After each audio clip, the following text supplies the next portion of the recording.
हमें ज़्यादा धन की आवश्यकता नहीं, अब हम सब लोग साथ में रहना चाहते हैं। तो उस बेटे ने कहा कि ऐसा है पिताजी, अब मेरे खर्चे इतने हैं, मेरे एक्सपेंसिव इतने हैं कि अब जो है भारत में आके मेरा खर्चा चल पाना असंभव है। तो आप रहिए, कोई आवश्यकता हो तो मुझे बताइए, फोन करना, धन की आवश्यकता हो तो बताना, मैं पैसे आपके खाते में डाल दूंगा। बोले नहीं बेटा, धन की तो कोई आवश्यकता नहीं है। चुप हो गया, उदास हो गया। अपनी पत्नी से बोला, देखो मैंने जीवन भर धन कमाया कि बुढ़ापे में जाके पुत्र हमारे साथ में रहेगा, आज पुत्र ने रहने के लिए मना कर दिया। तो बोले कोई बात नहीं, छोटे बेटे को फोन लगा लो। बोले जब बड़े बेटे ने मना कर दिया तो क्या गारंटी है छोटा बेटा हमारी बात मान ही लेगा। माँ ने फोन लगाया, बेटा यहाँ आजा, हम सब लोग साथ में रहना चाहते हैं, रिटायरमेंट हुआ है तो धन भी बहुत है, जीवन भर कमाया है वो भी धन है, तुमने भी बहुत कमाया है, अब बालक बच्चों के साथ अब साथ में ही रहना चाहते हैं। तो उसने भी मना कर दिया। अब अंतिम समय बुढ़ापे की तरफ जाते हैं ना। बुढ़ापे में देखो जब जवानी होती है ना तो साथ देने वाले बहुत मिल जाते हैं। स्त्री हो तो पुरुष बहुत मिल जाएंगे साथ देने वाला, और पुरुष हो तो स्त्री बहुत मिल जाएंगे साथ देने वाली। लेकिन सही मायने में परीक्षा होती है बुढ़ापे में जाके। बुढ़ापे में कौन किसका साथ देता है? बुढ़ापे में पति पत्नी ही एक दूसरे के साथी होते हैं और कोई अन्यत्र व्यक्ति आकर साथ नहीं देता।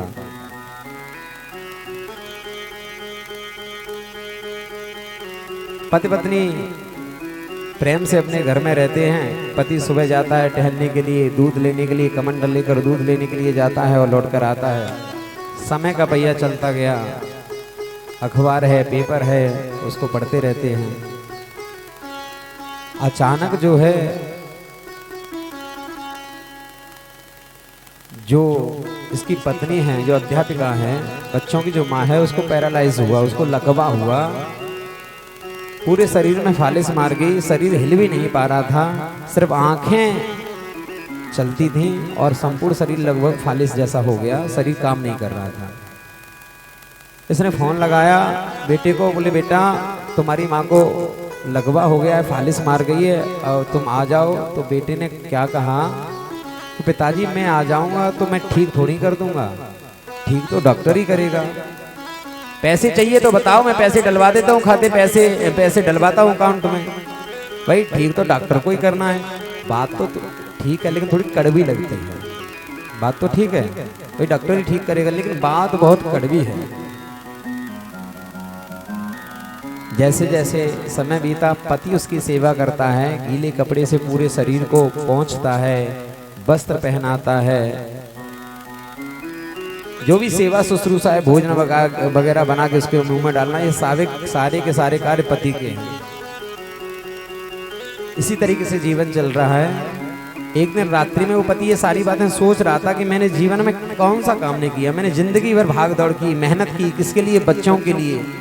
ये सारी चीजों को सोचता रहा। व्यक्ति जब टेंशन में होता है तो हार्ट अटैक बहुत जल्दी आता है। तो महाराज इतनी टेंशन ली कि उसको रात्रि में हार्ट अटैक आ जाता है।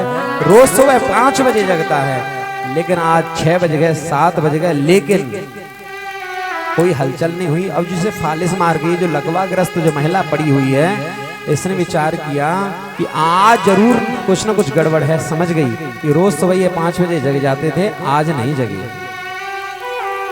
खड़ी होकर जा नहीं सकती, देख नहीं सकती, शरीर काम नहीं कर रहा। जैसे तैसे हिलकर बड़ी मुश्किल से अपने आप को नीचे बिस्तर पर गिराया, बिस्तर से नीचे गिराया, अपने शरीर को घसीटती हुई लगभग 7 बजे से यह प्रयास किया और 11 बजे तक जाकर जो मुश्किल से थोड़ी सी दूरी पर ही जो पति का बिस्तर था, बेड था, उसके पास घिसटती घिसटती जब पहुंचती है, और ऊपर कैसे जाए, चादर नीचे लटक रही थी, जीभ और दांत भी इसका थोड़ा सा काम करता था। तो चादर को इसने खींचा तो समझ गई कि अब तो जो है ये चलेगी, अब कभी जगने वाले नहीं है। अब लेकिन क्या करे, किसको बताए? फोन किसी को कर नहीं सकती, क्योंकि हाथों से फोन चला नहीं सकती, आवाज किसी को लगा नहीं सकती।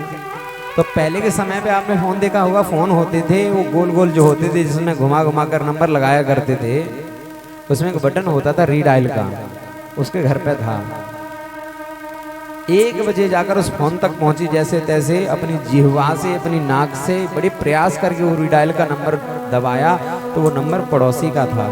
पड़ोसी के पास जब फोन गया तो पड़ोसी तुरंत समझ गया, बोले कुछ ना कुछ गड़बड़ है, क्योंकि सुबह ही सुबह मास्टर साहब निकल कर आते थे दूध लेने के लिए, लेकिन आज सुबह से नहीं आई। एक पेशेंट पहले से घर में है, कुछ ना कुछ गड़बड़ है।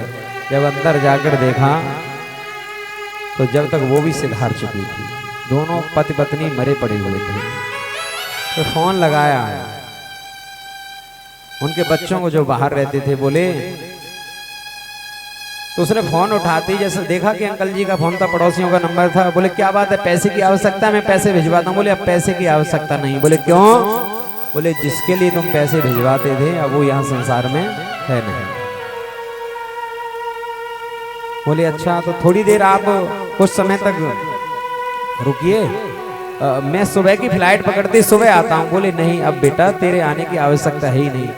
क्यों? बोले तेरी जैसी औलाद से तो औलाद होना वही अच्छी है। जीवन भर तेरे माँ बाप ने तेरे लिए क्या कमी छोड़ी, सब कुछ किया, और अंतिम क्षणों में वो तुझे बुलाते बुलाते रह गए, तब भी नहीं आया।